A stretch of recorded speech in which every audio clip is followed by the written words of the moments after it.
Hello everyone, nubkeks here. Welcome back to Nub Raids. In today's video, we've got a tier list with all of, I believe, hopefully, all of the past fusions on it.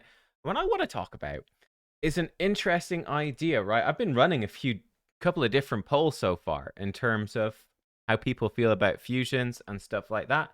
And I thought one interesting idea, which is hard to run a poll on, but I said it'd be easy to do a video on, would be what if they were to do more rerun fusions in future? Because certainly one of the comments I've seen coming up is, a FOMO, right? A fear of missing out on a fusion, right? If you don't get them, oh well, it's difficult to ever get them again. I don't know. It could be an interesting idea, right? I've seen a lot of pushback against Titan events. What if they've actually done it once before? In fact, with Torment, they actually did it once before with Torment, where they basically reran Torment as the Titan event over Christmas in the year just gone. And that basically functioned as a pretty difficult, mind you, but essentially it was a rerun of the Fusion. Yeah, I just thought this would be an interesting idea. Would Fusion reruns be good or bad? I don't know. You can debate that in the comments, but I thought, well, let's at least look at the Fusions and let's rank them, right?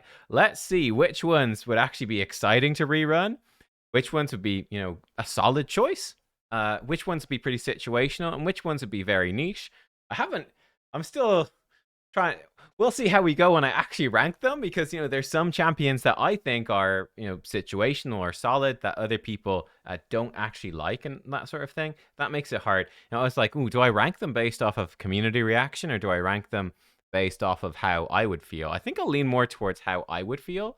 But let's go. Let's dive in. So first of all, we've Torment. I think Torment's a really good, solid choice. He's a solid defense-based damage dealer. He's got great AoE crowd control. He's useful in a lot of areas. He's useful in Arena even. Not super OP, but he's useful. So Torment's really good. He was really OP when he came out. I think now he's a solid choice, right? This is the thing. There's going to be a lot of power creep with these. Astralon. I think Astralon would be situational if they did a rerun. He does decent damage. He has an AoE stun that goes to 100% when booked. He's a solid enough champion, but I think he's pretty situational. Do you need that damage dealer? There's quite a few champions now with strong AoE crowd control. That's really been power creep in the game. I think he's situational. Bivold of the Thorn, similarly enough, sort of a HP nuker. Doesn't hit crazy hard, but he heals your team, protects your team. Lots of provokes for Hydra. So, he's a really good Hydra provoker. He's solid protecting your team. I'd say he's pretty situational, though. I think for instance, Vaultkeeper Wixwell, I think brings more to your team in Hydra than Bivold does, and people not too mad on Vaultkeeper Wixwell.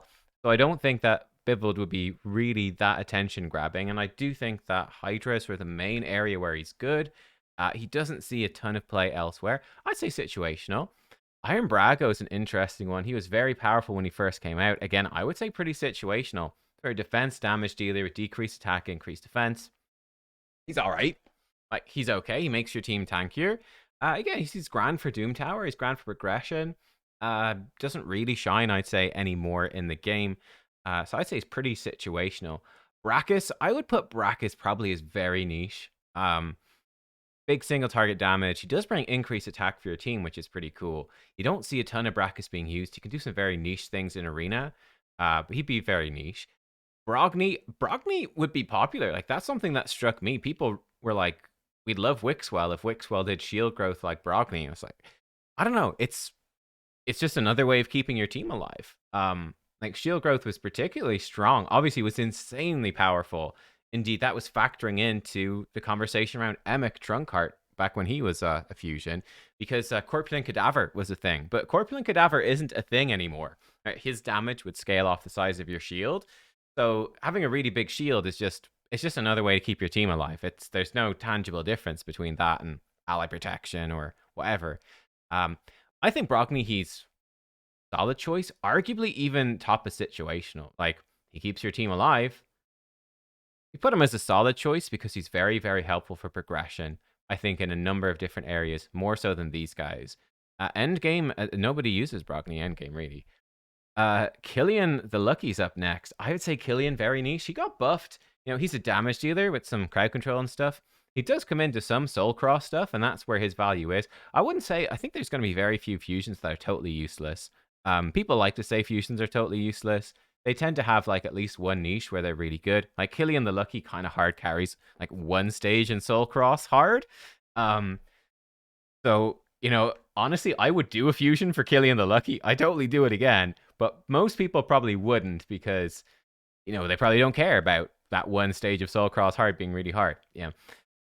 Next up, we've got Drokgul the Gaunt. I would say he's very niche as well. Again, he is a similar sort of deal here. He protects your team. He's just not as good at it as Brogni or even Brago is. He's got a shield, a bit of counterattack. Maybe does a little bit in Fire Knight hard. He's increased defense. The shield gives you some counterattack. I'd say he's very niche though. Elagaius, definitely very, very niche and extremely. Elagaius would be one of the lowest rated for sure if they were to rerun because nowadays, we just had Armans, right? So Elagaius is like, well, you could lock out duplicate champions in Doom Tower. That's sort of useful. You just go, well, Armans locks out everyone in Doom Tower permanently, no matter what. It's kind of brutal. Foley's up next. I'd say Foley's sort of situational damage dealer. Doesn't hit crazy hard, but has block revive. I think situational fits Foley pretty much to a T. Gaius the Gleeful, again, I would say situational damage dealer. Good bomb damage dealer for sure, with some crowd control. Pretty cool champion. Polymorph has really been the bane of bomb champions, though. So this is one that could be okay, but I think it's situational. Like, do you want to build around bombs? A lot of people don't. Some people do. Depends on that. Funny enough, Gerptuk, I would put Gerptuk in as... This is tricky. So Gerptuk obviously features in the Trunda team as like just a ridiculous enabler for Trunda damage.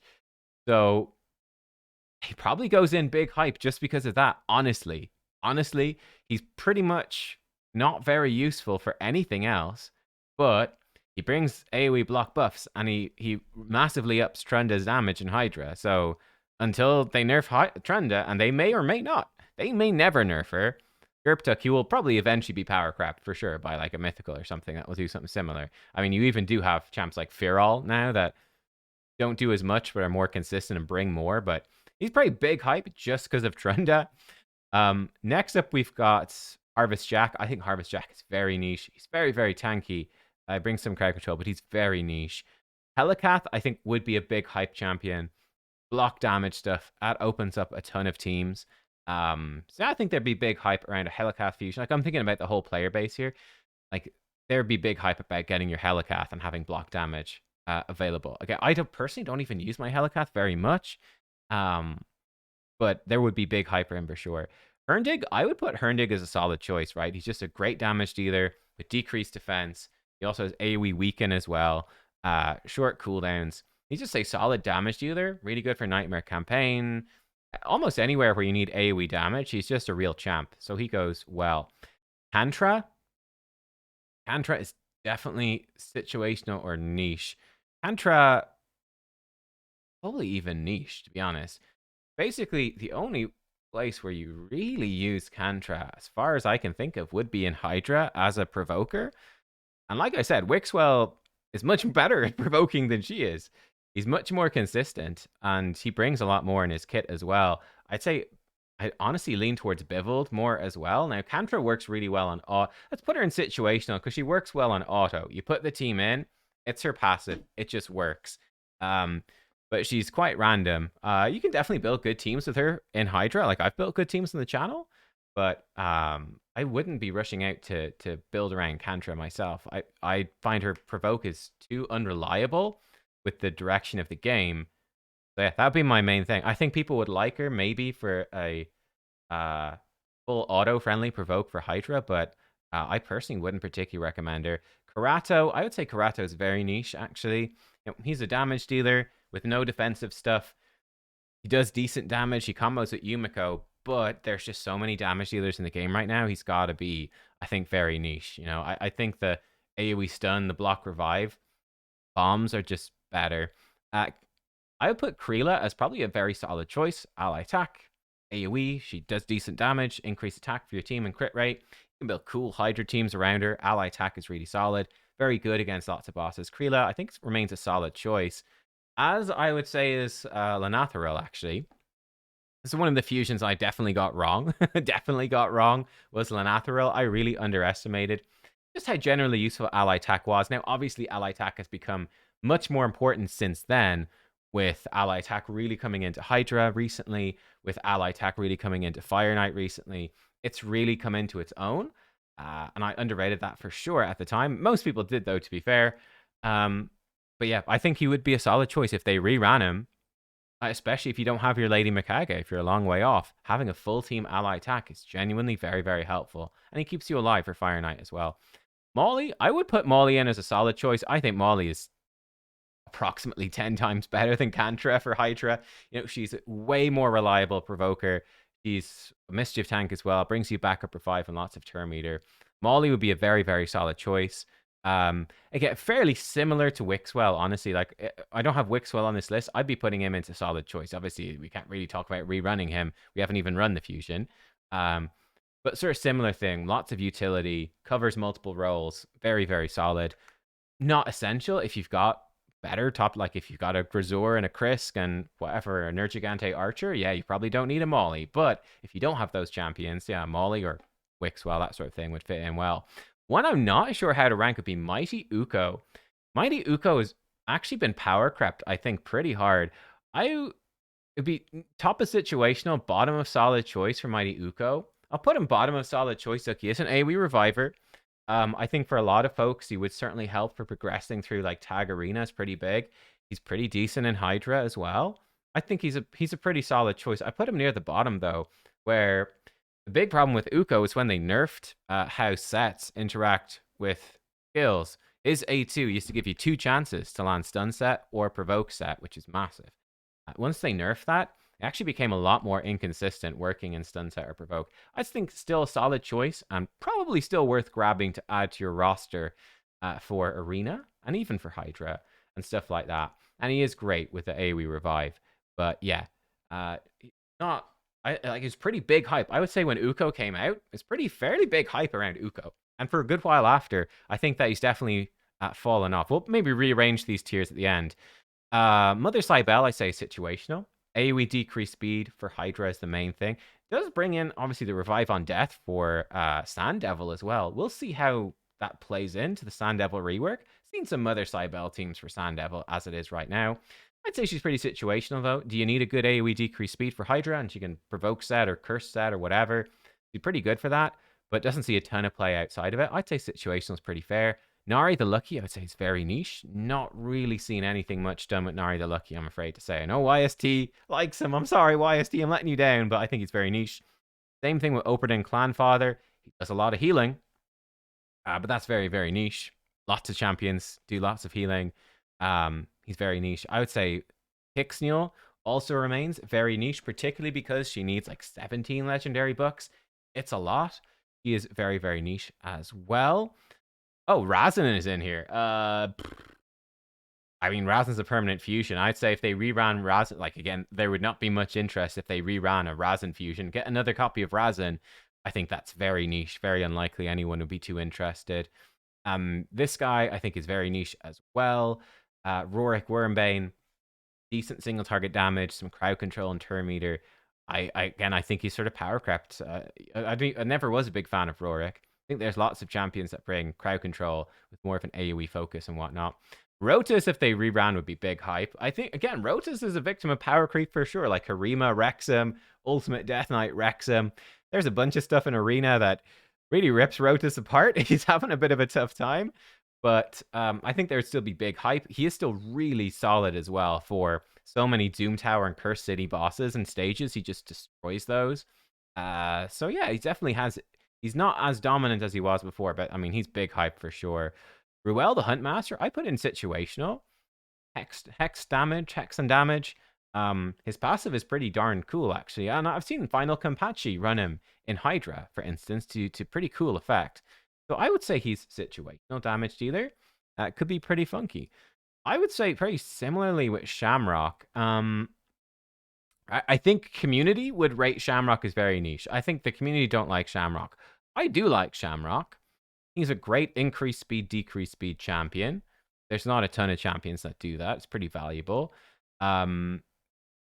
Mostly good for Hydra, right? It's just he brings you increased speed and AoE decrease speed. He can steal buffs. He brings you increased defense. It's a solid kit. Would I put him in solid choice versus situational is hard to say. I put him in situational, but probably near the top. We'll rearrange them. Sigmund, the high shield. Again, he's just like a sort of actually again also very similar to Wixwell, right? Protects the team, provokes, decrease attack. Sigmund has also been pretty underrated for sure as well. I'd say he's probably situational. Like it's basically Wixwell, but you lose the mischief tanking. Very similar, really. And yeah, you don't get the increased defense, you get a strengthen instead. I put him high up. In fact, let me do a little bit of rearranging here. Like, I would personally probably... I think Astrolon is more... I think damage dealers just tend to be more popular. But, I don't know, we'll rearrange them more. But I think these two guys are pretty solid. But I'll put them at the top situational. Same thing with him. Sir Nicholas, again, sort of protects your team, does decent damage. He actually... Maybe put him into... Well, unkillable. I put him into solid choice just mostly because it could open up unkillable clan boss teams, which is pretty cool. He does that for sure. Outside of that, he's not super useful, really. But look, he opens up unkillable teams for Demon Lord, and that's quite nice.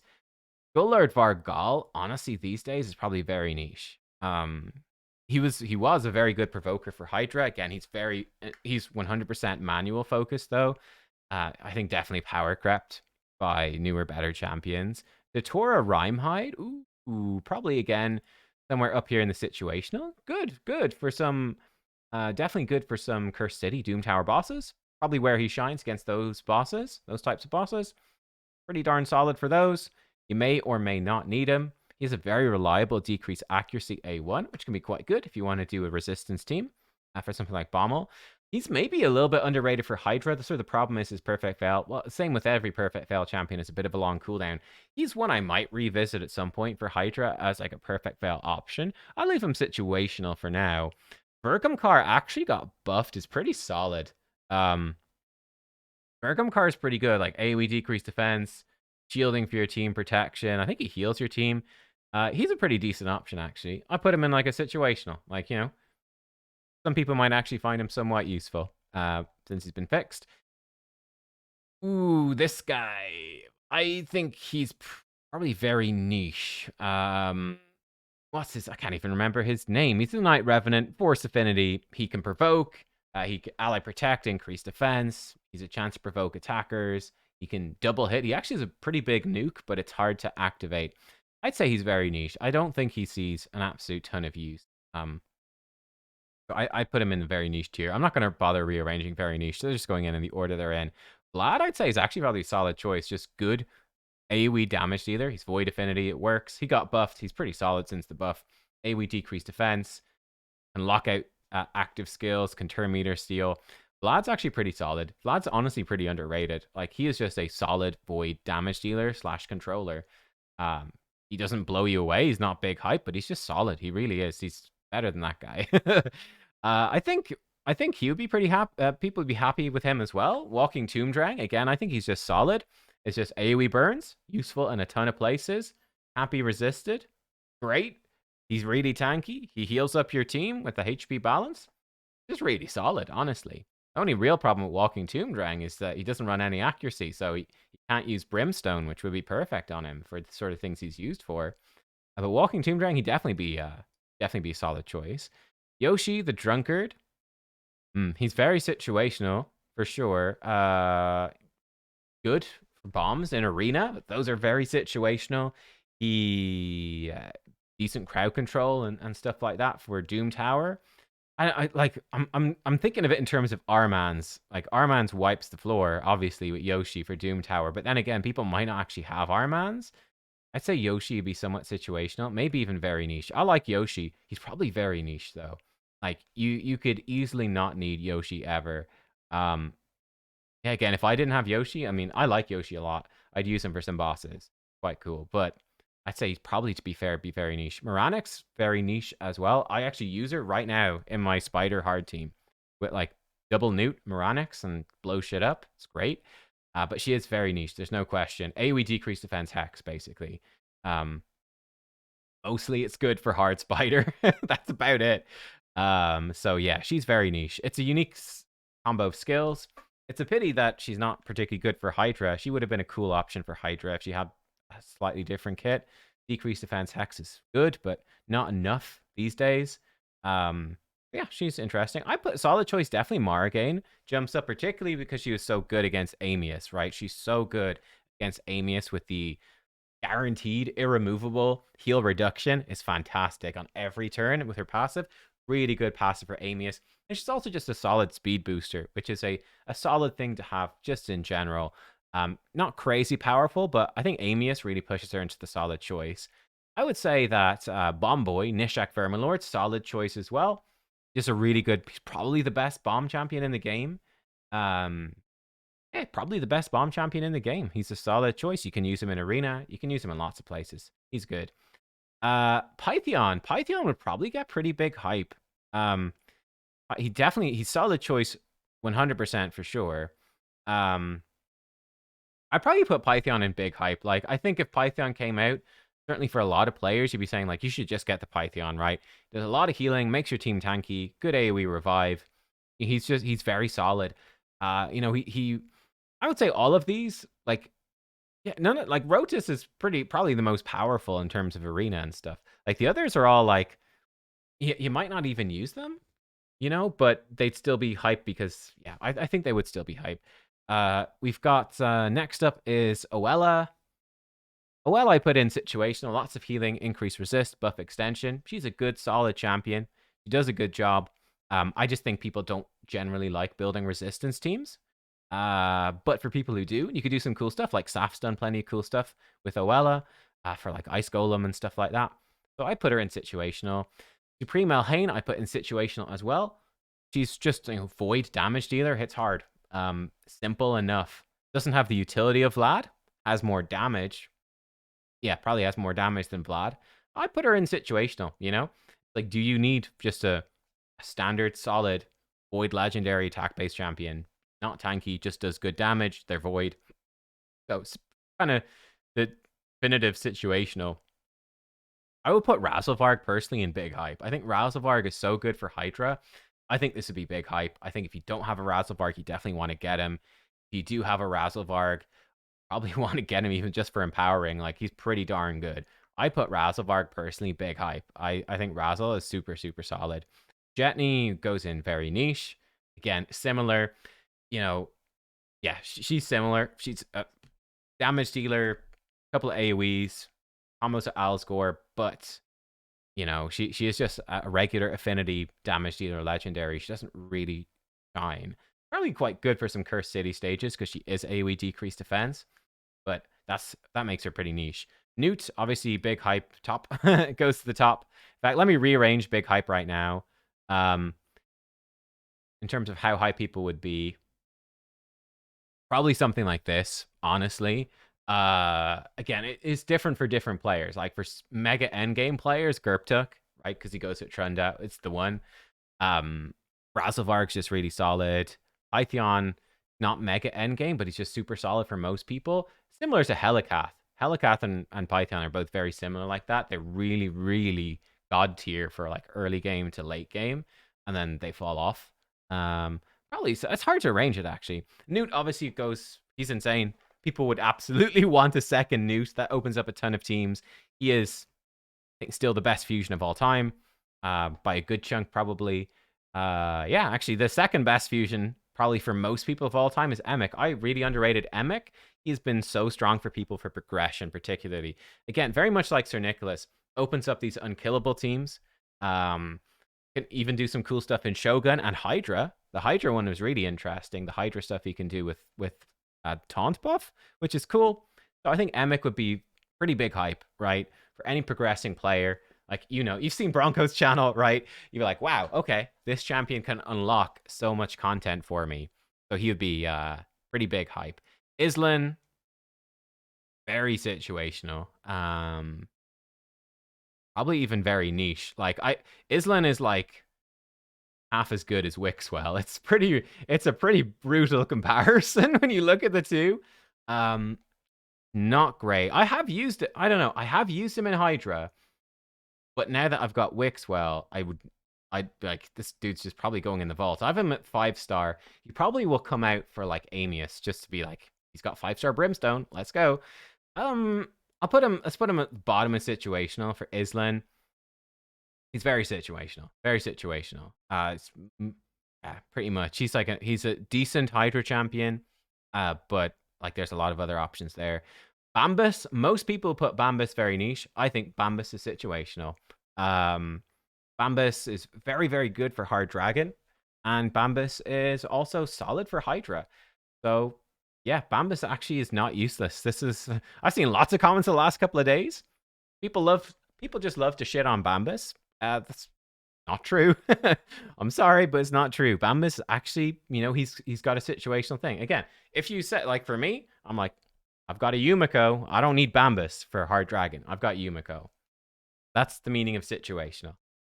So yeah, Bambus, he's absolutely a situational though. He can actually upgrade some teams for some people. Timid, on the other hand, very niche. Timid's been really good for Cursed City for a few stages. He hard carries that thing. But that's really been the only place he's particularly good, is Cursed City. He can do some stuff in Arena. Biohack has done that. But I'm going to put him in very niche because people are going to be mad at me for not shitting on Panda. So we're going to shit on Timid instead. Ugir, the Worm Eater, I'd say also very niche. Again, he brings the AoE weaken. He brings some solid defensive buffs and stuff like that. He's okay. He might help you progress, but again, we're thinking about reruns here. Like that would probably cost you other fusions and stuff like that. So no, I'm not too keen on Ugir. He's very much a progression champion, and there's quite a lot of those. I'd say Blizzard is probably situational. He's definitely better than Ugir. He's got AoE freeze, right? He definitely comes in much more useful in Cursed City. Yeah, he's actually pretty darn solid Cursed City champion. I'd move him higher because of that.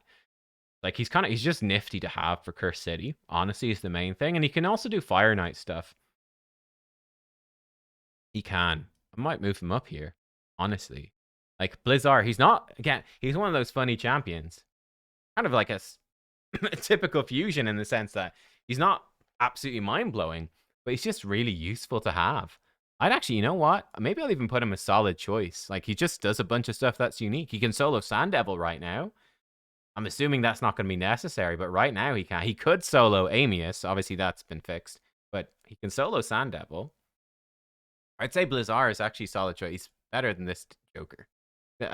Sir Nicholas is really power crap very hard. Next up, we've got Zinogre Blade Master. I would say she's definitely situational. Increased speed, lots of single target hits. Can build cool teams with her for Fire Knight. That's sort of the main thing that she does. Good single target damage. It's just sort of by definition almost situational. Yeah, mostly a Fire Knight champion. Like personally, I think Razelvark sort of basically does the job better for Fire Knight because he clears the wave so quickly. Yeah, I'd say situational. And Korra, she's definitely a solid choice. I put her up pretty high, honestly. Good reviver, shield, cleanse. She's pretty solid. Yeah, solid choice. With White King Narcy, she's amazing. Like I use Ancora all the time in live arena. That's because I have White King Narcy's. That really comes down to it. I think she's a solid choice without White King Narcy's. I think she's big hype with White King Narcy's. Again, you wouldn't really need multiple copies or to empower her, however. Armans. Oh my god, big hype. I'd probably say people have only one Armans. You only need one, but more is nice. I guess you could run one in every tag arena team. Newt, you probably want double copies more. I would put Armans slightly less hype than Newt, but pretty darn high in the hype. Like, Armans is so overpowered, it's crazy. My favorite thing about Armans, I was thinking about, like, I think I've said this before, you could literally remove the AoE 3-turn cooldown 100% stun, just have it be the turn meter steal. Like, literally remove a 3-turn AoE stun, and the champion would still probably be overpowered. Like, he is insane. It's crazy. Like, you've got Astralon with a 4-turn cooldown AoE stun. Armans is like, I got a 3-turn, and I steal all of their turn meter? Mad. And then Aestrid. Aestrid, definitely very solid choice. She's much more useful late game than groggy for most people, no doubt. Yeah, I don't know. In terms of rearranging, I'm not arsed actually rearranging this list. We've done plenty. This is the overall list. Yeah, you know what? Don't worry too much about the arrangement of the tiers. It's just more these are the tiers themselves. I think these would be the fusions people would be most excited to see, and there'd definitely be solid interest from lots of players in these ones. These ones would be quite situational. I think most people would be skipping, but some people might be like, oh, I could build a cool team with that, and you definitely can build cool teams with it. And then the very niche ones, I think the vast, vast majority of people would skip. But again, like I said, they're very niche. Some of them have uses. I think Moranix is a great example. I'd say if you asked 100 raid players how good is Moranix, I think probably you wouldn't be shocked if 100 said she's 100% useless. But I'm like, I use her in my team. I could use somebody else. She's the best one for it. For that particular team. I don't know, it's those funny things, small things. Anyway, there we go, guys. That is my ranking of this. I think actually fusion reruns are a pretty cool idea. I think they're a pretty fun idea, and it could be a nifty little way to add in, let's say, much more skippable events, much more optional. Like, I think a lot of people would skip them, but I think it wouldn't be a bad thing to do for the game. I think just make them accept. I think the Torment one was cool. It was just too hard. That would be my take on it. Torment rerun was a great idea. It was really fun, but it was too difficult. I think you make the rerun fusion probably slightly easier than a regular fusion. You know, they're old champions. The hype's not there, but just a slightly easier fusion for people to go back and grab a champion. They could be very situational. But then you could have occasionally, obviously, it would come around to a big hype one, and people would be like, oh, wow, I never got this champ. I'd love to actually get them, and that could be a fun thing. That's what I think. Let me know how you would, any big changes you would make. I'll see. See you next time. Thanks for watching. Goodbye.